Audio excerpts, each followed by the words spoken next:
ஆண்டவரும் இரட்சகருமான இயேசு கிறிஸ்துவின் ஈடு இணையற்ற நாமத்தில் அன்றன்றுள்ளப்பம் வாசகர்களுக்கு எங்கள் அன்பின் வாழ்த்துக்கள்.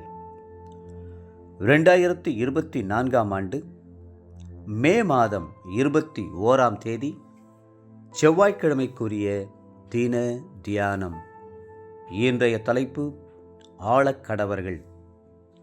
ஆதியாகமம் 1:26 சொல்கிறது, அவர்கள் சமுத்திரத்தின் மச்சங்களையும் ஆகாயத்து பறவைகளையும் மிருக ஜீவன்களையும் பூமி அனைத்தையும் பூமியின் மேல் ஊறும் சகல பிராணிகளையும் ஆழக்கடவர்கள்.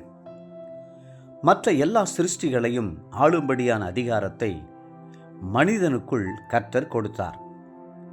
ஆதாமை சிருஷ்டித்ததை குறித்த விவரம் முதலாக ஆதியாகமம் 1:26 இடம்பெற்றாலும் ஆதாம் என்கிற பெயர் 2 அதிகாரம் 19 தான் வருகிறது.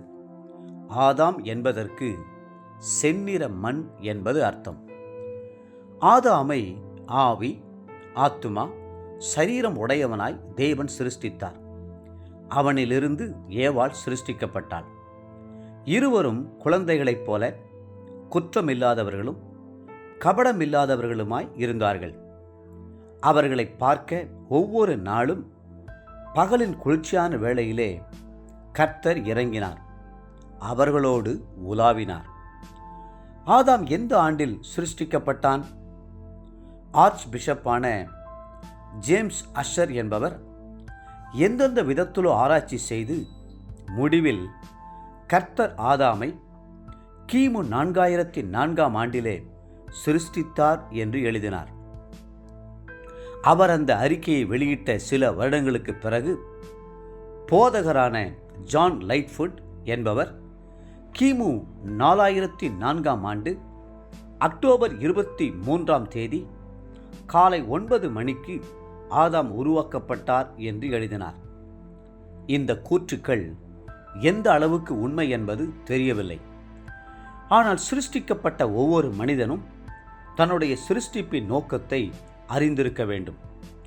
அப்போஸ்தலனாகிய பவுல் எபேசியருக்கு எழுதும்போது, நற்கிரியைகளை செய்கிறதற்கு நாம் கிறிஸ்து இயேசுவுக்குள் சிருஷ்டிக்கப்பட்டு தேவனுடைய செய்கையாயிருக்கிறோம். எபேசியர் 2:10. கர்த்தரால் அவருடைய சாயலின்படியும் ரூபத்தின்படியும் சிருஷ்டிக்கப்பட்ட நாம் கர்த்தருடைய பிள்ளைகளாய் அவர் நற்கிரியைகளை செய்தது போல நற்கிரியைகளை செய்ய வேண்டும். இயேசு கிறிஸ்து நன்மை செய்கிறவராயும் பிசாசின் வல்லமையில் அகப்பட்ட யாவரையும் குணமாக்குகிறவராயும் சுற்றித் திரிந்தார் அல்லவா? அப்போஸ்தலர் நடபடிகள் 10:38. நீங்கள் பரிசுத்த ஆவியானவரை பெற்றுக்கொள்ளும் போது அந்த ஆவியானவர் உங்களுடைய உள்ளத்தில் அசைவாடுவார். நன்மை செய்ய வேண்டும், நற்கிரியைகளை செய்ய வேண்டும் என்ற ஏவுதலையும் உந்துதலையும் உங்களுக்கு தந்தருளுவார். அப்பொழுது சிறுமைப்பட்டவர்களுக்கு சுவிசேஷத்தை அறிவிக்க கர்த்தர் என்னை அபிஷேகம் பண்ணினார். இருதயம் நொறுங்குண்டவர்களுக்கு காயம் கட்டுதலையும் சிறைப்பட்டவர்களுக்கு விடுதலையும் கட்டுண்டவர்களுக்கு கட்டவிழ்த்தலையும் கூறவும் என்னை அனுப்பினார் என்று நீங்களும் கூட சொல்ல முடியும். ஏசாயா 61:1 மற்றும் 3 தேவப்பிள்ளைகளே, உங்களால் முடிந்த அளவு நன்மை செய்யுங்கள். மனுஷர் உங்கள் நற்கிரியைகளை கண்டு பரலோகத்தில் இருக்கிற உங்கள் பிதாவை மகிமைப்படுத்தும்படி உங்கள் வெளிச்சம் அவர்கள் முன்பாக பிரகாசிக்க கடவது. மத்தேயு 5:16. நற்கிரியைகளை செய்யவும் மற்றவர்களுக்கு நன்மை செய்யவும் திராணி உள்ளவர்களாய் இருக்கையில் அதை செய்யாமல் போவோமானால் கர்த்தர் அதை பாவமாக எண்ணுவார் அல்லவா?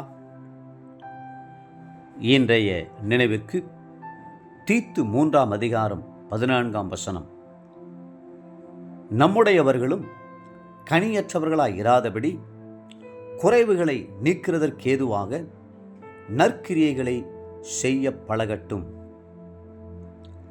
இன்றைய வேத வாசிப்பு காலை 1 நாளாகமம் 13, 14 மற்றும் 15 அதிகாரங்கள், மாலை யோவான் 7ஆம் அதிகாரம் 1-27 முடிய. அன்புக்குரிய அன்றனுள்ளப்பம் வாசகர்களே, மீண்டும் உங்களை வாழ்த்துகிறோம்.